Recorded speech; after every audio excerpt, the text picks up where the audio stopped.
We'll move to questions without notice. Are there any questions? And I give the call to the Honourable, the Leader of the Opposition. Thank you very much, Mr Speaker. My question is to the Prime Minister. Prime Minister, your government has delivered 2 budgets which have weakened our economy. Taxes are up, and electricity and gas bills are getting out of control. Order. We have higher inflation than the US, France and Germany. Australians are worse off today than when you came to government 13 months ago. When will the Prime Minister accept responsibility for his economy-destroying policies? I'll give the call to the Prime Minister. Thanks very much, I thank the Leader of the Opposition for his question. The member for Deakin will cease interjecting. The fact is that under this government, Leader of the Opposition has asked his question. Order. Under this government, what we have is turned a $78 billion deficit to the first projected surplus in 15 years of $4.2 billion. We have the strongest jobs growth in the first year of any new government. 465,000 new jobs created, and for the first time we have more than 14 million Australians have a job. We have a record number of women in jobs and more women working full-time. We have pay packets growing at the fastest rate in more than a decade. We have the gender pay gap has fallen to a historic low of 13.3%. And the Leader of the Opposition raises international comparisons, and I'm happy to do so. The GDP growth of Australia is higher than all of the G7 countries, higher than Canada, higher than France, higher than Germany, higher than Italy, higher than Japan, higher than the United Kingdom and higher than the United States. The participation rate is higher than all of those countries as well. And employment growth is higher than every single country in the G7. And we are the only country that is in surplus. All G7 countries are in deficit. And of course, because of this government, more than 1 million Australians will pay less for childcare next month. 11 million Australians will pay less to see a doctor. Because of our budget, another 6 million Australians will pay less for their medicines. 480,000 Australians will pay zero for TAFE, pay nothing for TAFE. 5 million Australian families will get relief on their power bills, and 1 million small businesses will get relief as well. 111,000 households will pay less to make their houses more energy efficient. And of course, 250,000 aged care workers will get a pay rise. And people on the minimum wage will also pay more. This government has put forward a constructive budget. Those opposite still haven't put a costing on the one thing that they announced in their budget reply. The call to the member for Boothby. Thank you, Mr Speaker. My question is to the Treasurer. What approaches have the Albanese Labor government changed to make budget management more responsible? And why is this so important? The call to the Treasurer. Thanks, Mr Speaker, and to the member for Boothby. The Liberals and Nationals made a mess of the budget and we are cleaning it up. Our responsible budget management is rebuilding our nation's finances and leading to smaller deficits and less debt and lower interest costs. We are returning 87% of revenue upgrades. We found $40 billion in savings and reprioritisations compared to $0 in the last budget of those opposite. We are forecasting a budget improvement of more than $143 billion over the 4 years to 2025-26 from the last budget they delivered. The improvements in the budget are a direct and a deliberate result of the actions taken by this Albanese Labor government. And as we've said, a stronger budget isn't just an end in itself, it's a foundation for everything we want to do for our people and for our society. It allows us to provide responsible cost of living relief to people who are doing it tough and to invest in the capabilities of our people and the capacity of our economy into the future. Order. And importantly, our responsible budget takes pressure off inflation, a fact acknowledged by the Reserve Bank Governor. Now, a week before the budget was handed down on the 9th of May, the member for Hume issued a press release that said the test for this budget will be to balance the budget. Well, we are now 8 days before the end of the financial year and we are on track to deliver the first surplus in 15 years, Mr Speaker. Order. Those opposite were forecasting a $78 billion deficit for the same year. And what's clear is that we wouldn't be anywhere Order. near a surplus Members on my left. without our spending restraint, our savings and our decision to return most of the revisions to revenue to the bottom line. Now, when those opposite came to office, they promised a string of surpluses. They said, and I quote, "We will deliver a surplus in our first year and every year after that." And we all know how that turned out, Mr Speaker. They went 0 for 9 Order. donuts, Mr Speaker. The great irony of Australian politics is the Liberals talk about surpluses and the Greens talk about social housing, and in the last decade neither has delivered any of either. In fact, Mr Speaker, those opposite delivered more consecutive deficits than any government since the 1920s. They delivered the biggest deficits since Federation, Mr Speaker. It was a decade of debt, a decade of deficit and a decade of disappointment, Mr Speaker, and that's because surpluses aren't made of mugs and they're not made of memes. They're delivered through the responsible economic management and spending restraint that would be unrecognisable to the economic failures who sit over there, Mr Speaker. We take responsibility for cleaning up the mess that they left of the budget. Order. There is far too much noise in the chamber. Even if it's the last day, everyone needs to take a breath. So I can hear from the member for Riverina. Indeed. Thank you, Mr Speaker. My question is to the Minister for Indigenous Australians. Professor Megan Davis, a member of the government's referendum working group, has written of The Voice that, quote, "The Voice will be able to speak to the Reserve Bank." Minister, would The Voice have the power to offer advice to the Reserve Bank on interest rates? Order. Order. The member for Wannon will cease interjecting. The member for Riverina was heard in silence. So shall the Minister for Indigenous Australians, who has the call. Thank Order. Thank you, Mr Speaker. The Reserve Bank is independent. Not even the Prime Minister can influence the Reserve Bank. Order. Order. Order. I give the call to the member for Wills. Thank you. Thank Order. you. The member for Deakin. Thank you, Mr Speaker. My question is to the Minister for the Environment and Water. How is the Albanese Labor government acting to protect and restore nature while rewarding landholders for their good environmental work? And what has been the response? Give the call to the Minister for the Environment and Water. It's nature. Thank you. Thank you, Mr Speaker, and I want to thank the member for Wills for his question and for his support for the Nature Repair Bill, which passed through the House of Representatives last night. This is a bill that's designed to make it easier for Australian businesses, individuals, philanthropists to invest in projects like planting trees, restoring stream banks, getting rid of feral species, dealing with weeds on farmers' properties, making our land and our beaches and our seas more resilient.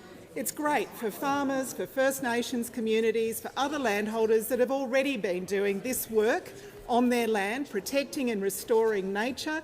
It's a way of getting more money into nature restoration.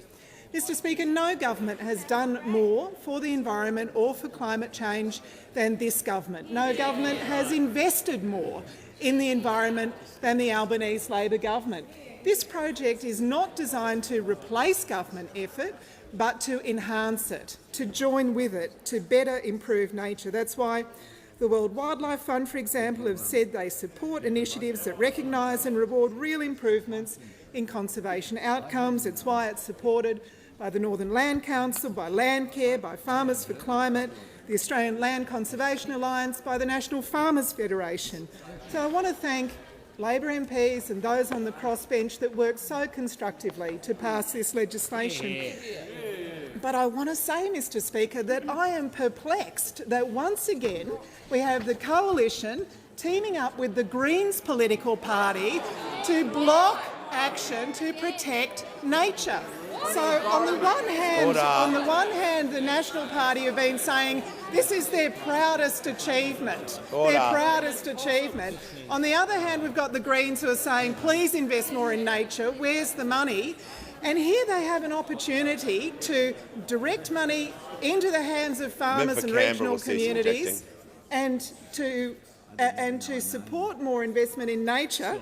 And what do we see instead? We have the National Party voting against money for farmers and the Greens political party voting against investment in the environment.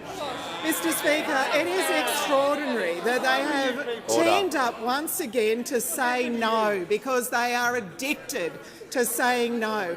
Instead, please, in the Senate, reconsider your position. Work constructively with us, as the other members of the crossbench did. Let's see farmers, native title holders, private landholders better rewarded for their protection of nature.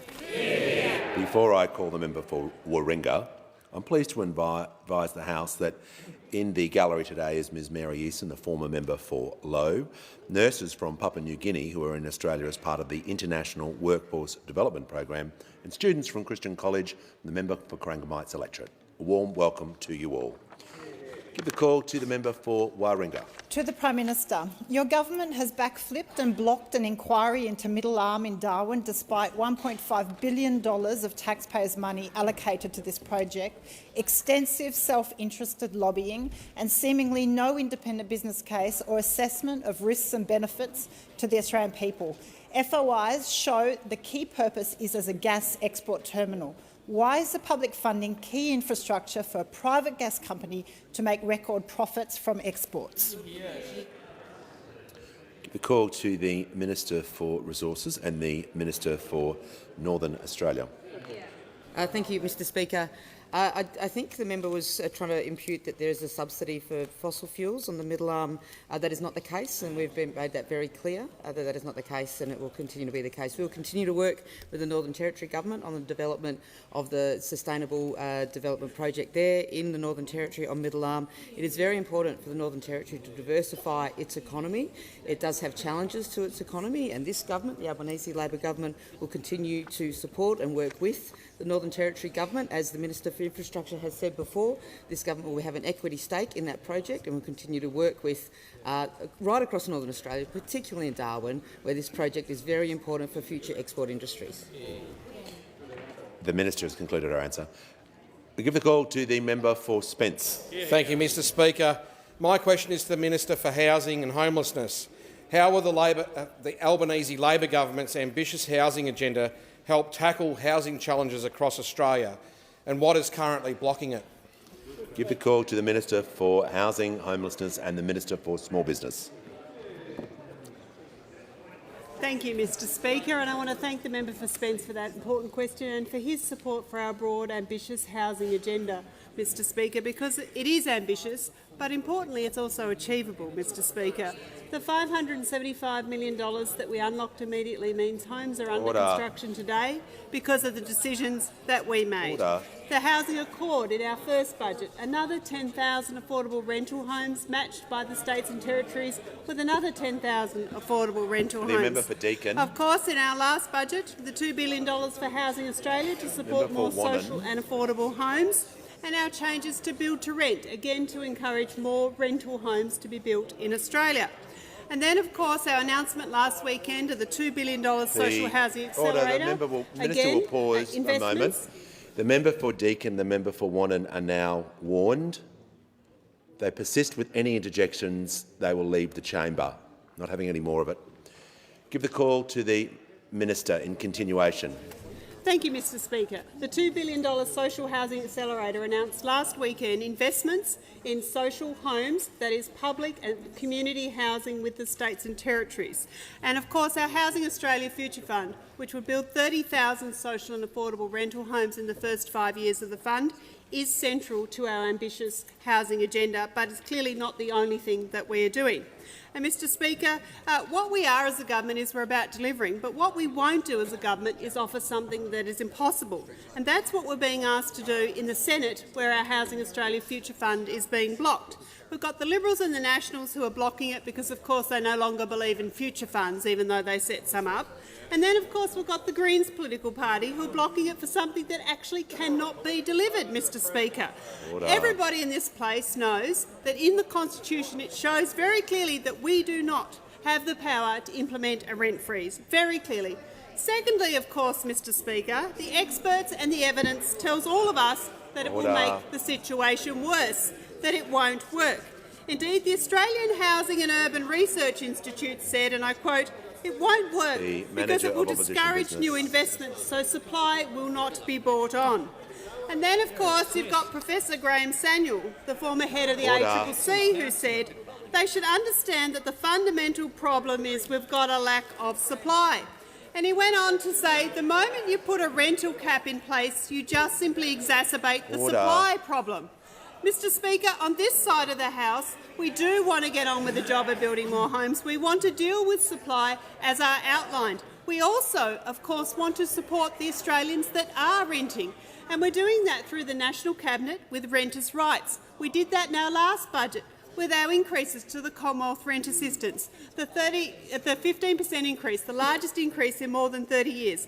While we are delivering, of course, those on the other side want to keep delaying. They want to keep blocking this important legislation. They can keep blocking it for things that are impossible. We're going to keep on delivering for Australians that need it most.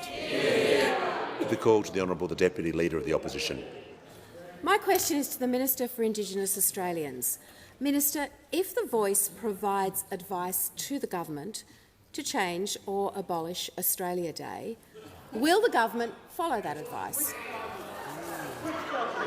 The Assistant Treasurer, the Minister for Cybersecurity and Home Affairs, will cease interjecting. The Deputy was heard in silence. The Minister will be heard in silence, and she has the call. Thank you. Thank you, Mr Speaker. I refer to my previous answer on this matter yesterday. And to provide context, Mr Speaker, I'd like to acknowledge the 4 land councils from the Northern Territory that join us today. Mr Samuel Bush-Blonsey from the Northern Land Council, Matthew Palmer from Central Land Council, Gibson Farmer from Tiwi and Thomas Amagula from Andaliakwa. They have come together at Barunga and issued the Barunga Voice Declaration, which they presented to the Prime Minister this morning. In part it says, we need to be heard and urge our fellow Australians to stand with us and vote yes in the forthcoming referendum for the sake of a better future for all of us. A better future for all of us. The call to order. Give the order. When the House comes to order, I'll hear from the member for Gilmore. My question is to the Prime Minister. How is the Albanese Labor government working to improve access to affordable housing, and why has the Housing Australia Future Fund failed to pass? Give the call to the Prime Minister. I thank the member for Gilmore for her question. And of course the government does have a comprehensive plan for housing, and we've been acting. Just on Saturday we announced our $2 billion social housing accelerator. And we want that to add to our $10 billion Housing Australia Future Fund, which has failed to pass the Senate. I was heartened to see this morning a media release, Mr Speaker. It came across my desk today, and it said this: Greens set to negotiate with government on housing bill. Said the Greens are ready to negotiate in good faith to get the public, community and affordable housing Australia desperately needs. And I thought, you beauty, Mr Speaker. They've woken up to themselves. But then I saw the date on the bottom. The 4th of October 2022. Since then, it's been clear there's no good faith here, Mr Speaker. Just a political party driven by self-interest, which is prepared to declare in writing, this parliamentary conflict helped create the space for a broader campaign. That's prepared to declare, while Parliament has debated the HAF, the Greens have also launched a national door-knocking campaign targeted at Labor-held federal electorates. That's prepared to declare in writing, allowing the HAF to pass would demobilise the growing section of civil society that is justifiably angry about the degree of poverty and financial stress that exists in such a wealthy country. So faced with being in Parliament and in a position to actually try and address poverty and financial stress, they declare in writing that would demobilise the movement against poverty and financial stress. So therefore they block the Housing Australia Future Fund. Now, Australians rejected the pathology of political conflict that had defined the Morrison government, always looking for an argument, never looking for a solution. But Australians will also reject the phony political conflict being waged by the Greens political party. You can't say you support public housing while you're voting against it. You can't say that you're serious about protecting vulnerable people in our society whilst you're voting against public housing. Vulnerable people should not be the collateral damage in your manufactured political conflict. Time to stop blocking so we can start building. Order. The member for Deakin will leave the chamber under 94A.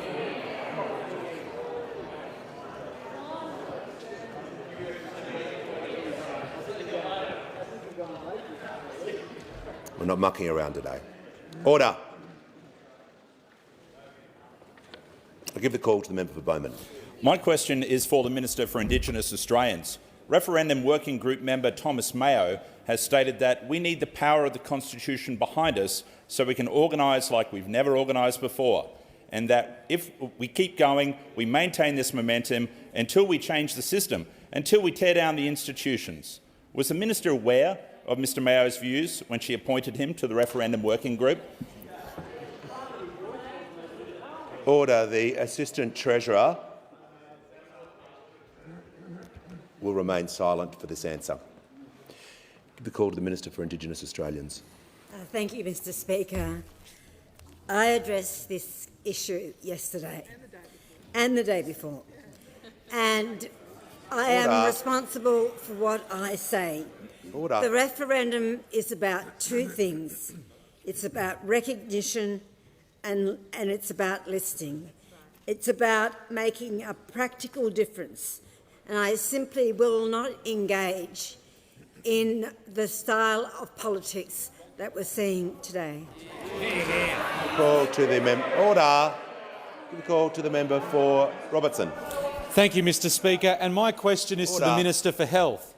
How will the Voice provide better opportunities to close the gap in health outcomes for First Nations people? Give the call to the House will come to order because I want to hear from the Minister for Health and Aged Care. Well, thank you, Mr Speaker, and I thank the member for Robertson for his question, because later this year Australians will have the chance to vote to change our constitution to recognise the place of First Nations peoples in this country. More than 30 years after the High Court finally swept aside that long-standing fiction that this was vacant land when Europeans arrived more than 200 years ago. Mr Speaker, Australians will get a chance to give shape to that recognition through a voice to the Parliament and to the Executive. And I can't think of a more important area where we should listen to that voice than in health. For too many years, Mr Speaker, the Parliament and health ministers of both political persuasions have been confronted with the appalling health gaps that exist between Indigenous and non-Indigenous Australians.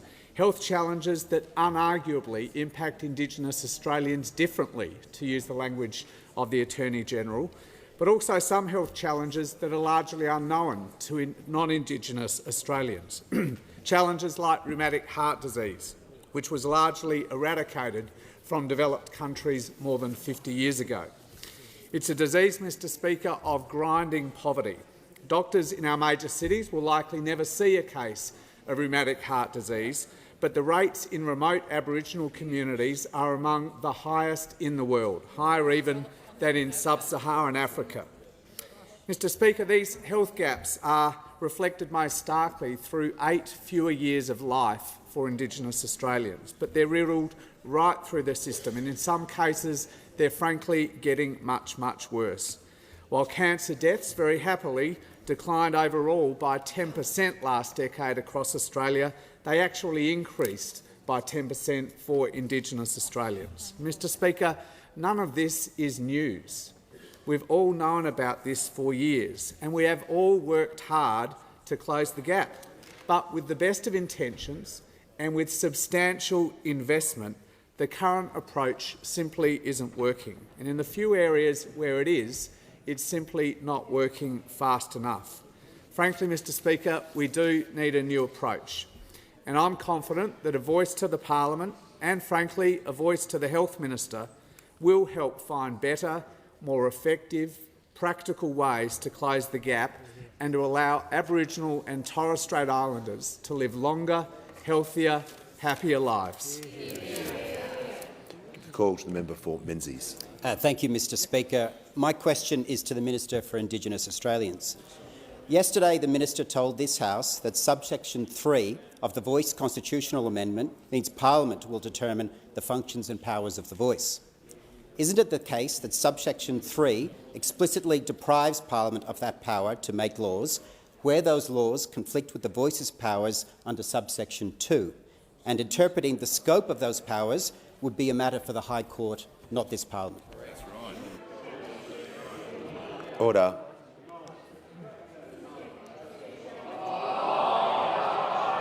Order. Order. Member for Page. Members on my left will cease interjecting. Leader of the House. Mr Speaker, I'm not sure if it is possible to have a question that is more directly seeking a legal opinion than the one that was just asked. And the standing orders have very few prohibitions, but that's one of them.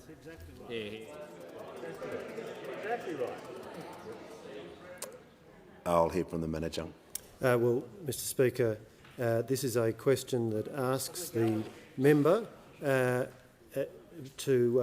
it goes to matters that the minister. Order. It goes to matters that the minister put to the House yesterday, so it's perfectly standard to ask the minister to explain what she was saying in her answer yesterday. The part of the question regarding a legal opinion obviously is not in the standing orders. The question regarding the minister's answer yesterday is in order, so she's able to refer to that part of the question, and I'll give her the call.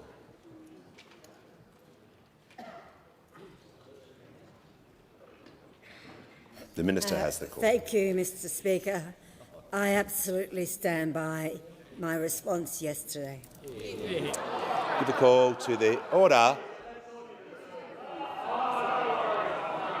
The Attorney-General.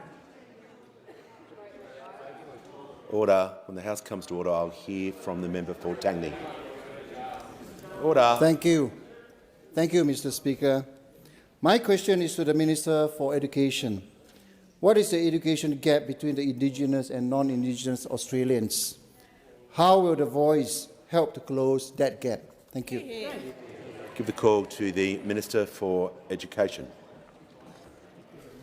Thank you very much, Mr Speaker, and can I thank the sensational member for Tangney for his question. Order. This year, all Australians have a chance to make history, to put our history in our Constitution and recognise the fact that Australia didn't begin when Captain Cook arrived, that the Australian story, that our story goes back more than 60,000 years. And we have a chance this year to give that history a voice. Why are Indigenous Australians asking us for that voice? To answer that question, imagine this. Mr Speaker, imagine a life where your brother or your sister dies a decade younger than they should. Imagine a life where your children don't go to preschool or where they fall behind at primary school. A life where they will never finish high school. Imagine a life where your children are more likely to go to jail than to university. Just imagine that for a second. That's not a life that you would cop, but that's a life that a lot of Indigenous Australians live. And if you lived that life, you would know that this is about people, not parking tickets. It's not about interest rates. This is about things like this. Member for New England. At the moment, 56% of young children start prep or kindy developmentally ready to start school, but only 34% of young Indigenous kids do. And that number's getting worse, not better. The gap is getting bigger, not smaller. At the moment, Indigenous Australians are 3 times more likely to fall behind at school than the other kids in the classroom. At the moment, 82% of students finish high school in Australia, but only 57% of Indigenous kids do. And at the moment, 1 in 2 young Australians in their 20s have a uni degree, but only 7% of Indigenous students do. We all want this to change. Everything that is good and fair and decent in this country wants this to change. But if we want it to change, we have to change not just what we do, but the way we do things. And that's what The Voice is about.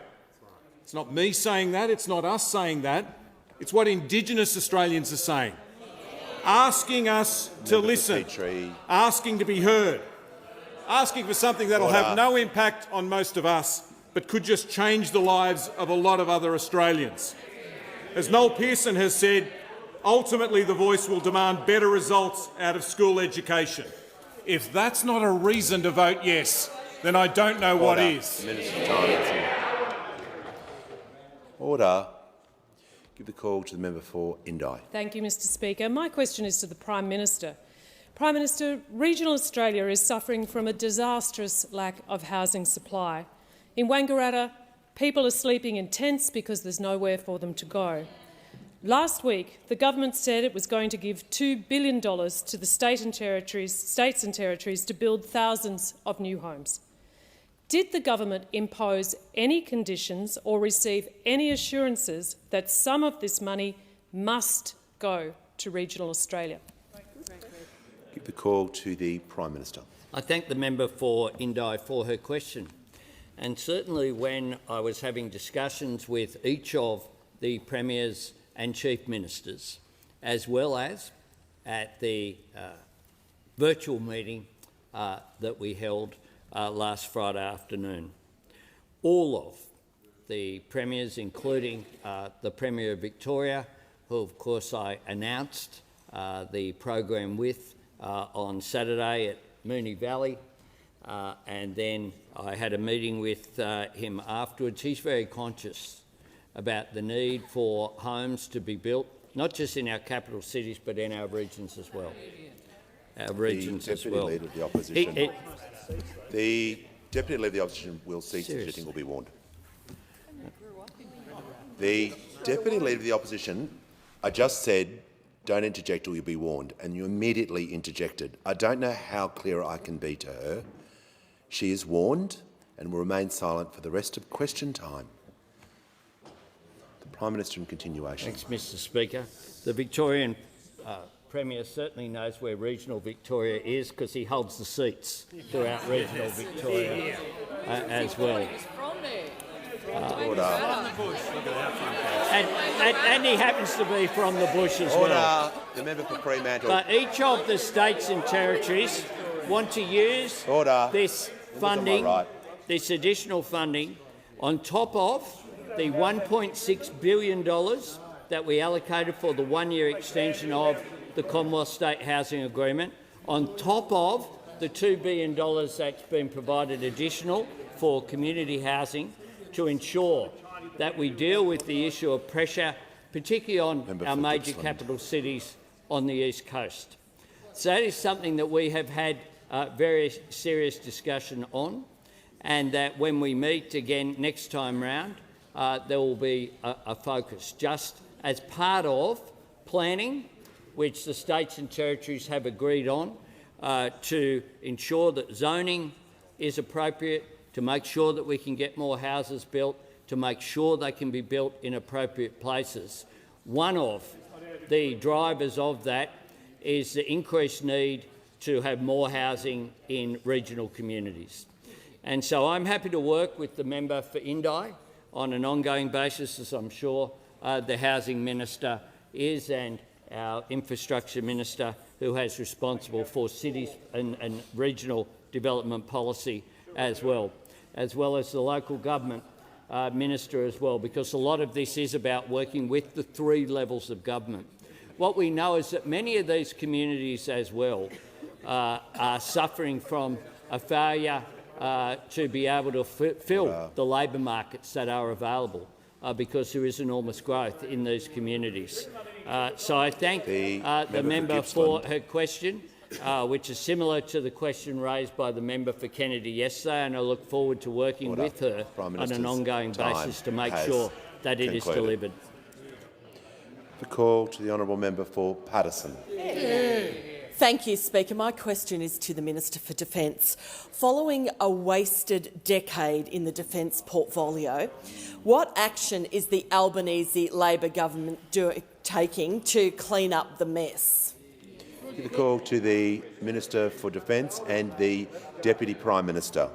Well, I thank the member for her question, and front and centre in my responsibilities over the course of the last year has been cleaning up the mess that has been left by the single worst government on national security in our country's history. We inherited a capability gap with our submarines as the former coalition government were in and out of a deal with Japan, in and out of a deal with France, giving rise to a decade of indecision. We inherited 28 different programs running a combined 97 years over time.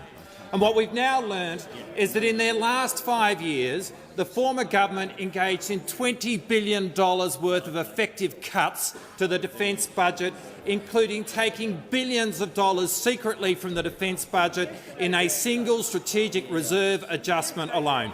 Now, the Leader of the Opposition was the last Defence Minister in that government, but to be fair, it was not all his fault, because what preceded him was a revolving door of Defence Ministers. Johnson, Andrews, Senator Payne, Senator Reynolds. It's hard to remember them all. But what is really clear about that revolving door is that the former government regarded the defence portfolio as a trophy, and they saw the Defence Force as an opportunity simply to raise money for the Liberal Party. The Liberals believed that they had a brand advantage. The Deputy Prime Minister will just pause so I can hear from the Manager of Opposition Business. Well, Mr Speaker, as well as being a wildly inaccurate melange of factual misstatements— What's the point of order? The point of order is on relevance to the question. This minister has spent well over a minute on matters carried out under the previous government. Your ruling has been that the appropriate thing for the minister to do is to speak about what he's doing, and I'd suggest to you he should be brought back to that requirement. Oh, the member for Gippsland is warned. The Leader of the House. Thanks, Mr Speaker. To the point of order, the objection that the Manager of Opposition Business is making is actually an objection to the question. Once the question was in order and they didn't object to it, the Deputy Prime Minister is certainly being relevant to every part of it. Clarity. The Leader of the Opposition. Whilst you're considering the matter, Mr Speaker, there was an improper imputation that the Minister suggested, and he should withdraw that, Mr Speaker.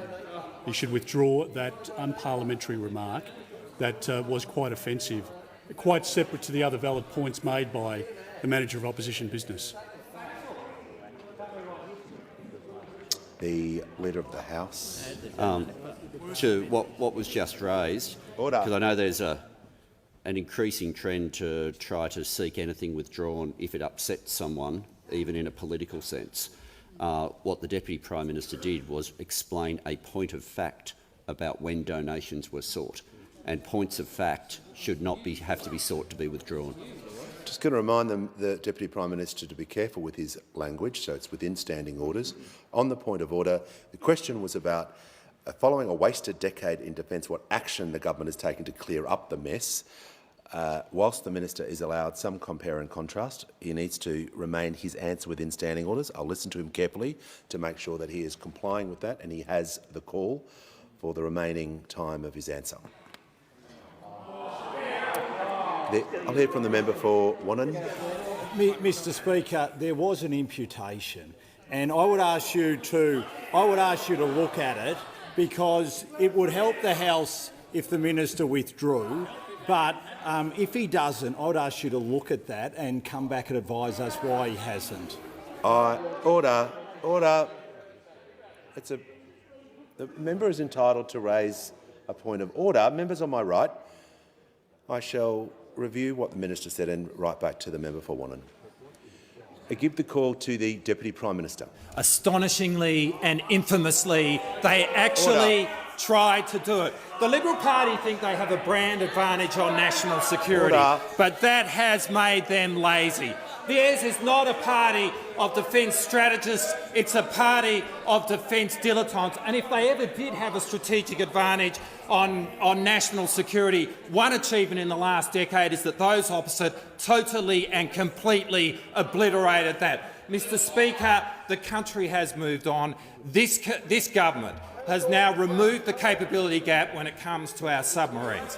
We have retasked our Defence Force for the first time in 35 years. We have got the defence budget back in order, focusing the defence spend on where defence needs it the most. Serious people running a serious government, making serious decisions, because, Mr. Speaker, the proper reading of Australian history is that when times have been difficult for our national security, Australians have always looked to Labor. The First World War, the Second World War, the Cold War, Fisher, Curtin, Hawke, and as our country faces the most complex strategic circumstances since the Second World War, another Labor government, the Albanese government, is committed to keeping Australians safe. Order. Members on my left and right. The member for Riverina can now be warned alongside the member for Gippsland, two of you. I want to hear from the Leader of the Nationals. Thank you, Mr. Speaker. My question is to the Prime Minister. Prime Minister, it's been more than 7 months since flooding hit central West New South Wales. In towns like Eugowra, more than 100 people are still living in temporary housing with no government support to rebuild their homes. Prime Minister, when will communities in central West New South Wales get this support? Give the call to the Prime Minister. I thank the member for his question, and I visited Eugowra, of course, with the then New South Wales Premier, Dominic Perrottet, and the member for Calare, as well as the local mayor. Just as I visited communities such as Lismore and others that have been affected by flooding, just as, tragically, I visited the area of the Riverland with the member for Barker in attendance as well, and tragically as well attended floods in northern Tasmania and floods in Broome and around the Kimberley. This has had an enormous impact. Of course, I am certainly not just willing, but I want to work with the member, as I've worked with other members on issues in Lismore. We work to actually purchase some properties as well and make sure, but I know that the Mayor of Lismore, who I met last week when I was at the Australian Council of Local Government, indicated there were still really ongoing problems there. So where there are problems, that is not good enough. Simple as that. We need to do better. Governments of all persuasions need to work together. These aren't partisan issues. I don't take a partisan approach to this, as the Leader of the National Party will know. That's why I have always informed. I visited seats with the member for Page, with the member for Barker, with the member for Clare, wherever these occur. I am willing to do whatever it is that the Commonwealth will do.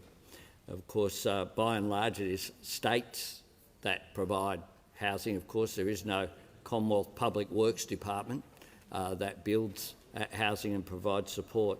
Some of the issues which are there as well that we need to work with are on issues of insurance for people, and we know that that's been a challenge. Too many people who've lost everything find themselves in disagreement with insurance companies, and we're working with the Insurance Council on that as well. I must say that I think there's been significant progress there.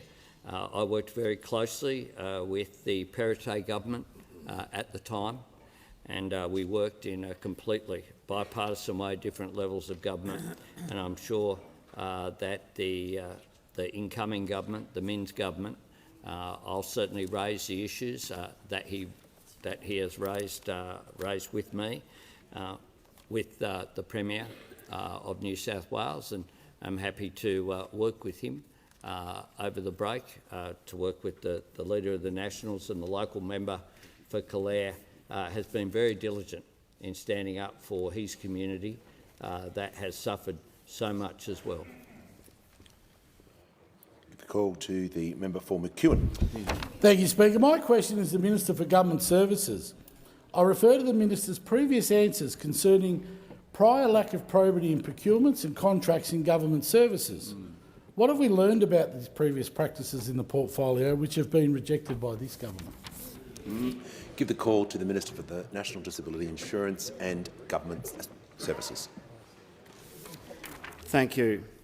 On the 24th of November last year, I first updated the House on the disturbing reports in the Sydney Morning Herald and Age, alleging that Mr Stuart Robert used his status as a federal MP to help Canberra lobbying firm Synergy 360 sign up corporate clients with the promise of helping them navigate government, bureaucracy, parliament, meet key decision-makers, including senior coalition ministers. As further details have emerged, I've updated the parliament subsequently. The initial report detailed how Mr Robert personally intervened in contracts worth $274 million awarded to Indian software giant Infosys. Mr Robert met with Infosys, a Synergy 360 client, in December 2019 at the Gold Coast home of his political fundraiser, Mr John McGarrison. Leaked emails show that he had given insights on progress of Infosys and future opportunities. Flowing from these disturbing revelations, Services Australia and the NDIA investigated potentially tainted contracts linked to Synergy 360. The review, led by eminent former public servant Dr Ian Watt, found of the 95 procurements reviewed, 19, or 1 in 5, had real deficiencies. Since then, the Joint Committee of Public Accounts and Audit, chaired by the member for Bruce, has heard more disturbing allegations against Synergy 360 and Mr Robert. The JCPAA heard evidence from Mr McGarrison explaining how he instructed his accountant to direct Synergy 360 profits derived from Commonwealth contracts to a trust in which Mr Robert was a beneficiary. Section 44(5) of the Constitution covers disqualification of parliamentarians. It states that anyone who has direct or indirect pecuniary interest in any agreement with the public service of the Commonwealth shall be incapable of being chosen or sitting as a member of the Senate or the House of Representatives. To be clear, at this point we do not know if that threshold has been breached. But what we do know, and I'm sure I speak for most members of the House, is this conduct is not business as usual for most members serving in this place. Furthermore, despite these revelations, Mr Robert remained on the front bench until his sudden resignation immediately prior to the formation of the National Anti-Corruption Commission next month, in turn causing the Fadden by-election, costing millions of dollars and inconveniencing 109,000 Gold Coast electors. Still, fundamental questions remain. 1. Was Mr McGarrison installed in Synergy 360 to secure Mr Roberts' influence in government procurement? 2. Was Mr McGarrison installed in 360 to channel funds through related entities to Mr Robert? And crucially, 3. Was Mr Robert a shadow director of Synergy 360? Give the call to the Leader of the Australian Greens. Questions to the Prime Minister. This morning on Radio National, when asked about limiting rent increases, the Treasurer said, "We're prepared to show leadership at National Cabinet on renter rights and other aspects." We know you oppose a rent freeze, but even limits on rent rises would make a massive difference to millions of renters in crisis. With the ACT Greens Labor government limiting rent rises and the Victorian government now looking at rent caps after a deal with the Greens, will you show leadership at National Cabinet to help make unlimited rent rises illegal? The Prime Minister has the call. Thanks, Mr Speaker. I thank the member for Melbourne for his question, and I note that the member for Melbourne and the Greens political party say that this is the stumbling block for them voting for the Housing Australia Future Fund, which would deliver 30,000 additional public and affordable housing units, including 4,000 that are reserved for women and children escaping domestic violence, including funding that would deliver assistance for veterans at risk of homelessness and Indigenous housing. And they say that that's the case. But the truth is that every single state and territory leader has said that they do not support a rent freeze, every single one. And in the ACT, the only jurisdiction in which there is the measure that the member referred to, it is for inflation plus 10%, and that is over just a 1 year over a 1 year period. The fact is that we are organising with the states and territories work on renters' rights, and will continue to do so constructively. But I say to the member for Melbourne, there is legislation before this parliament now. The member for Griffith will cease before interjecting. the Senate that can be passed. That can be passed with the Greens' support. Can be passed today, and then can return to this House. Legislation that would guarantee at least $500 million a year, additional to everything else that we are doing, would go into social housing. And that would, because the key is supply to putting downward pressure on prices. But I say to the member for Melbourne,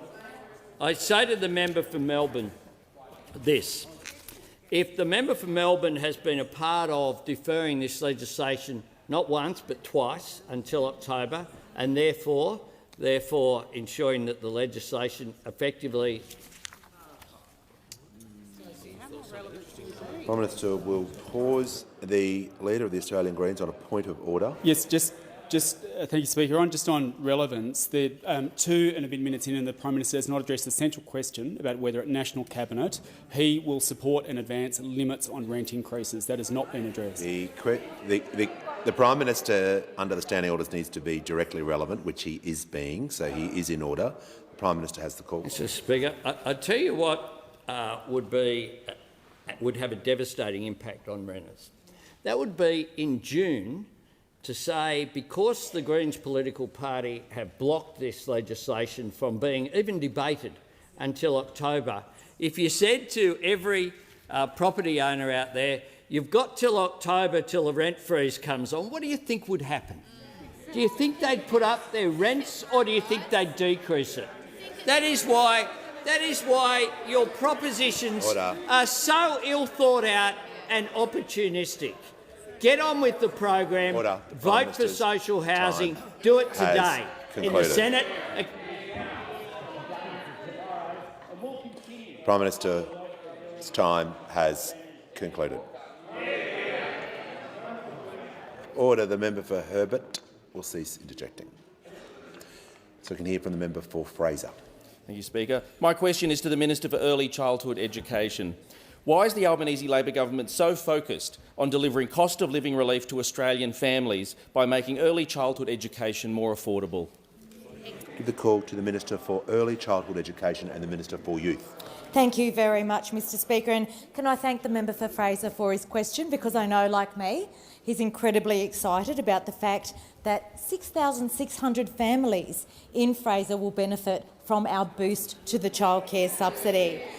And, Mr Speaker, the member has asked me why we are so focused on delivering this. Well, quite simply, Mr Speaker, because it's the right thing to do. Because it's the right thing to do. Because this government knows that the first 5 years of a child's life set the foundation for their future. Because this government cares about families and easing the cost of living pressures that they're facing. Because this government knows that the cost of early learning and care has put it out of reach for so many families for far too long. Because this government wants to lift productivity and increase workforce participation. And, Mr Speaker, because investing in early learning is an investment in our economy and an investment in our future. And that's why every day since the Prime Minister used his budget reply speech to make our government's commitment to more affordable early learning, we have been working to deliver on that commitment to the Australian people. Our changes will boost the childcare subsidy for over 1.2 million families right across Australia, and that includes 265,000 families in rural and regional Australia. That's real cost of living relief. That's real money back in the pockets of Australian families. But, Mr Speaker, we know that there is more work to do because we're also looking to the future, taking steps to consider how we build a world-class, affordable early learning system that works for every Australian child. That means children in Cowan, children in Fraser, children in Swan, children in Gellibrand, in every Australian electorate right across the country.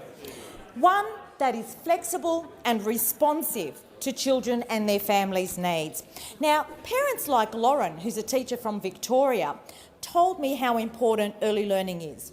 And this is what Lauren had to say. She said that access to affordable and quality early learning is essential for me if I am to achieve the career I desire.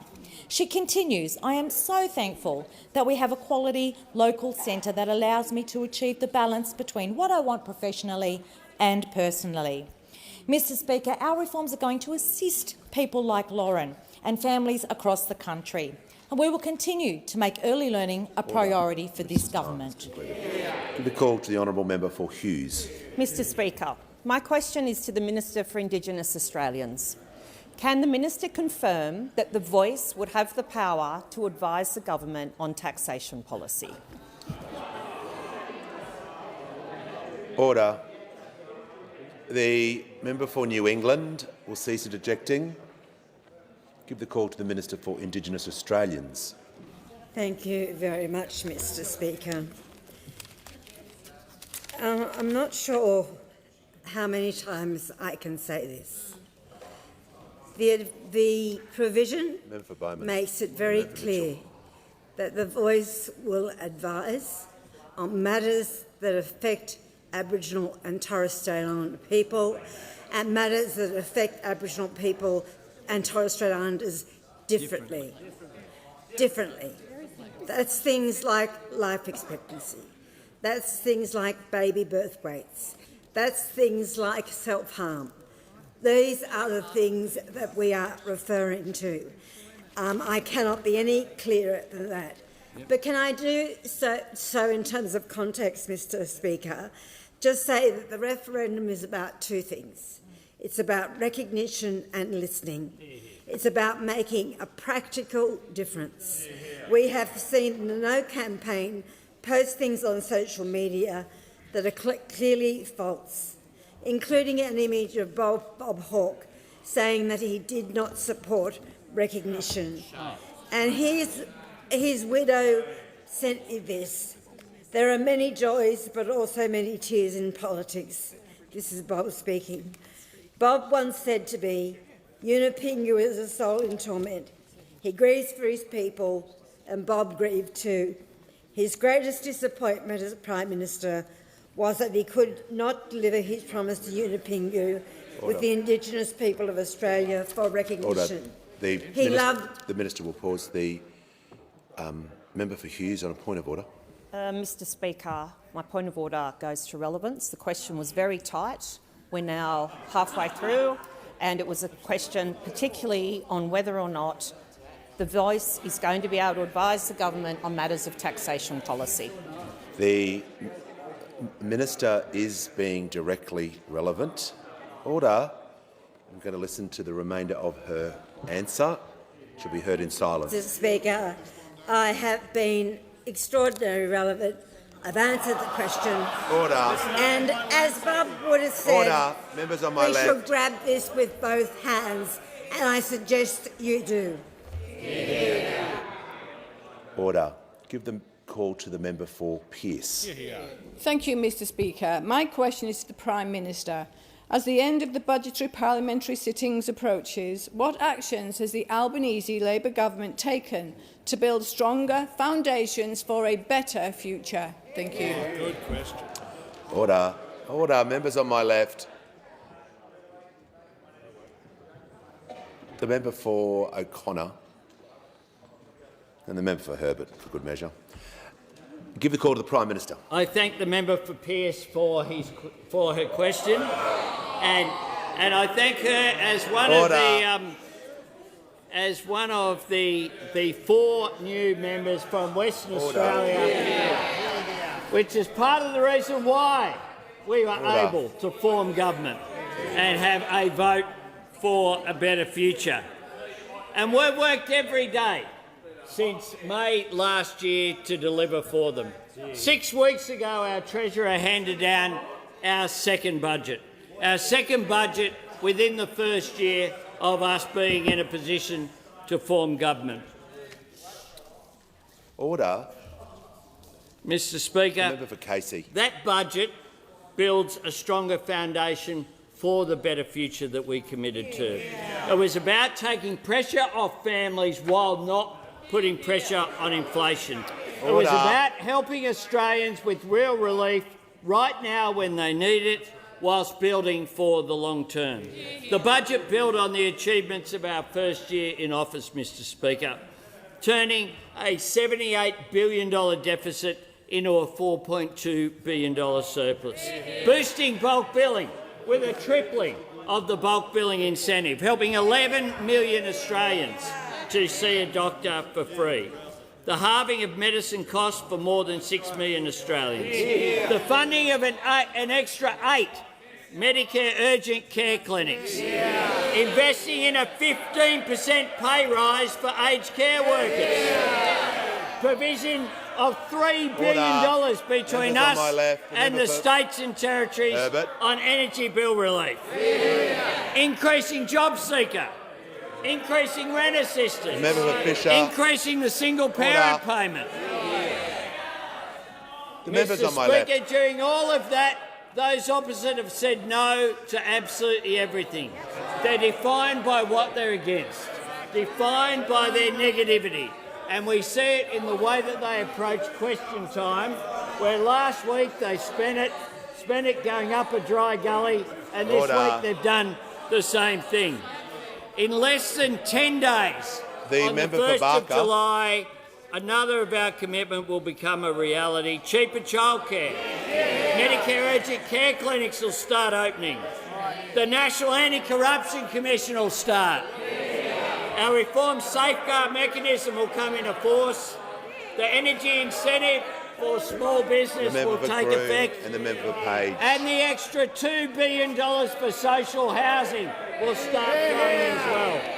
Mr Speaker, we'll keep on with the job while those opposite just keep saying no to everything. And on that note, Mr Speaker, I ask that further questions be placed on the notice paper. Order.